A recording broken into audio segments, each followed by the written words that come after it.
Welcome back to the Deep Dive, where we take a complex topic, grab the best sources, and distill the absolute knowledge you need right now. Today, we are strapping in for something really practical, very results-driven.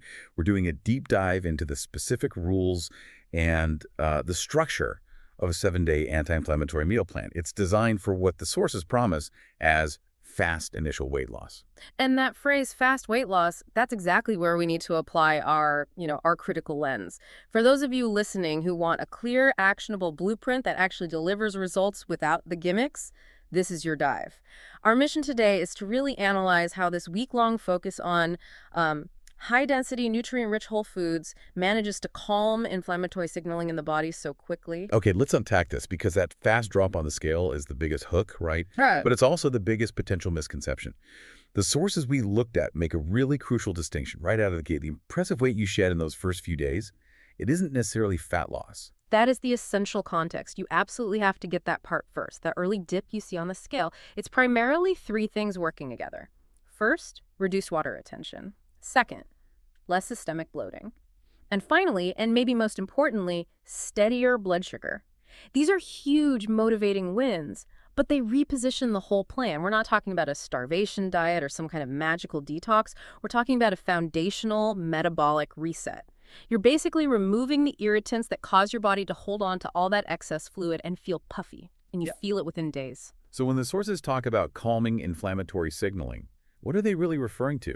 I mean, are we healing a chronic illness in just 7 days? Not at all, and the plan is very explicit about that. You can't reverse chronic inflammation in a week, but you can absolutely reduce the volume of the body's internal stress response. See, when you eliminate common irritants like, high sugar or heavily processed foods, you immediately reduce the chemical signals that tell your body to activate its defense systems. And that activation often results in inflammation and holding on to water. By turning that volume down, you just allow the body to operate cleaner. That brings us directly to the golden rules. If you want that calming effect and those initial scale results, the sources detail 3 non-negotiables for this 7-day period. And rule number 1 is hydration. It requires real commitment here. The target is aiming for 2 to 3 liters of water daily. Now, honestly, for someone just starting out, that can sound pretty ambitious. Is that realistic? And why is that specific volume so important? It is challenging, but it's crucial because water retention is a key part of the problem we're trying to solve.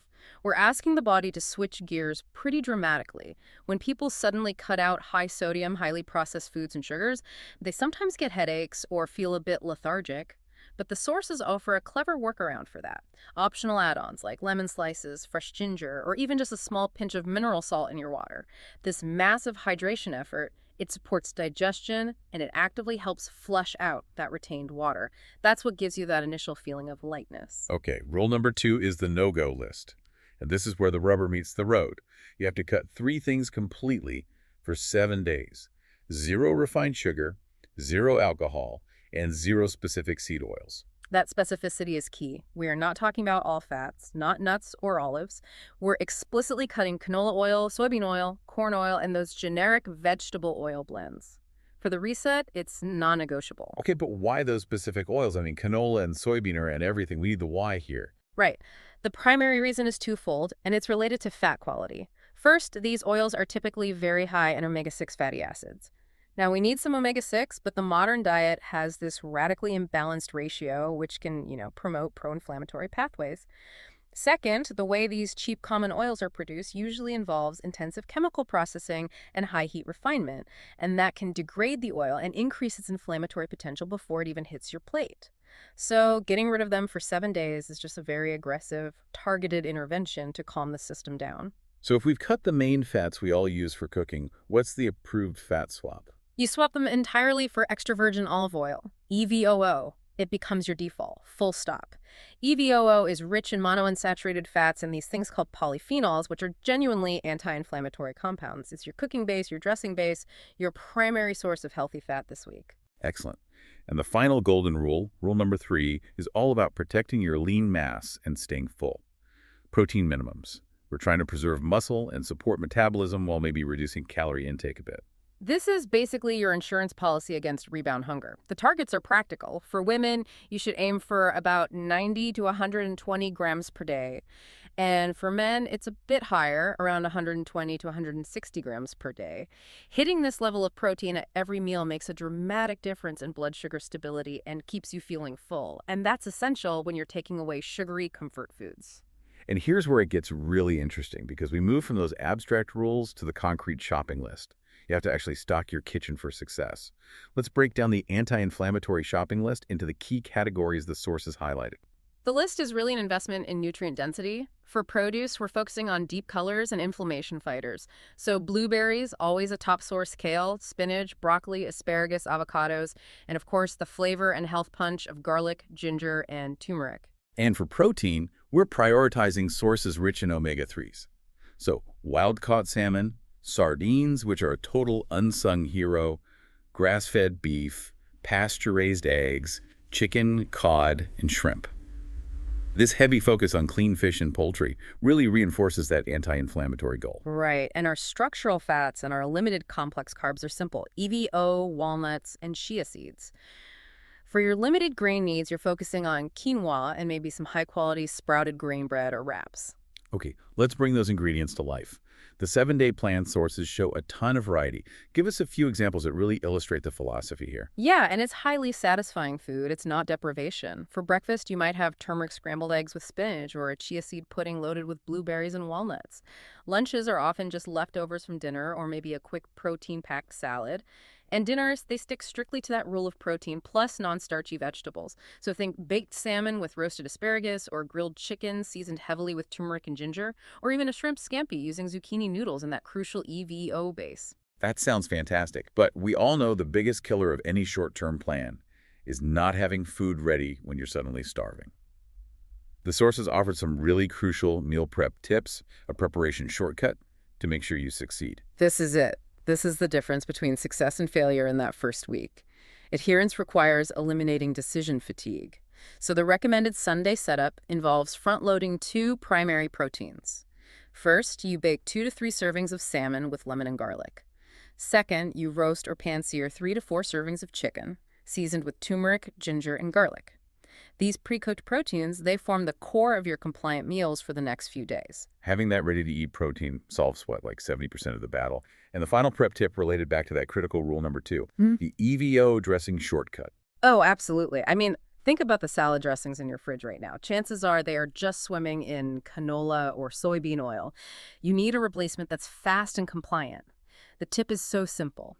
Make a batch dressing that lasts 4 to 5 days. It's just 3 tablespoons of extra virgin olive oil, the juice of 1 lemon, and 1 crushed garlic clove. Store it in a jar.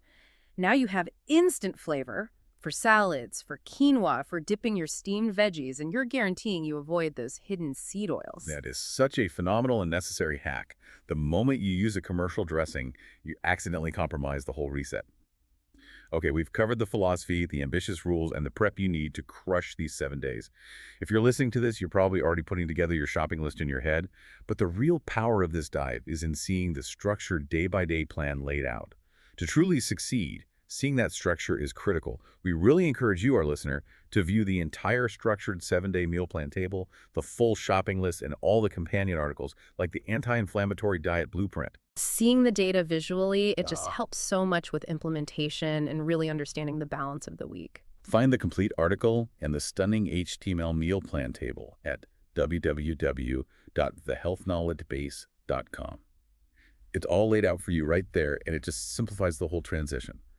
So, what does this all mean for the long game? The 7-day reset is over. We've reduced the bloating, stabilized our blood sugar. We've seen a great drop on the scale. But the biggest struggle with any short-term plan is sustaining the results. What did the sources say about avoiding that back to normal trap? This is probably the most critical segment for long-term listeners. The sources are definitive here. The goal is not to return to your old habits. The 7-day plan is just a calibration tool. It's a launch pad. If you just rush back to your old eating patterns, you will regain the water weight and the bloating almost instantly. So how do we transition strategically? How do we do that? You transition through a strategic reintroduction process. It's all about listening to your body. You bring back other whole foods, one small category at a time, and you just monitor your reaction. Start by reintroducing more variety of whole, unprocessed fruits, and maybe some other non-starchy vegetables, and stay on that for, say, 3 days. Then, if you feel good, you move to the next category. More starchy, complex carbs. Think beans, lentils, oats, or potatoes. If you still feel fine after 3 more days, then you can potentially test the next category, maybe some dairy options if you tolerate them. And what are we monitoring for? What's the signal that a food doesn't agree with us anymore? You're monitoring for the immediate return of the symptoms the reset got rid of, so bloating, joint aches, skin issues, or that sudden mid-afternoon fatigue. If you notice those symptoms coming back, you just pause, remove the last category you introduced, and you return to the simple 7-day blueprint principles for a couple of days to recalm the system. This process is really about self-discovery. It teaches you exactly which foods your unique body handles why. Okay, let's run through some common challenges this source material addressed. First, we know the quick scale drop is mostly water. Is it possible to transition this reset into real, sustained fat loss? Oh, absolutely. While the quick drop is water and glycogen, the plan has optimized your metabolic conditions by stabilizing your blood sugar and reducing that overall systemic stress. Once you transition to the maintenance phase, the continued focus on high-protein, nutrient-dense foods will naturally lead to fat loss, provided you maintain a slight caloric deficit.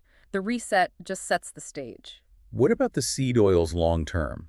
Is cutting out canola forever a necessity? For long-term health, the recommendation shifts from total elimination to just aggressive minimization.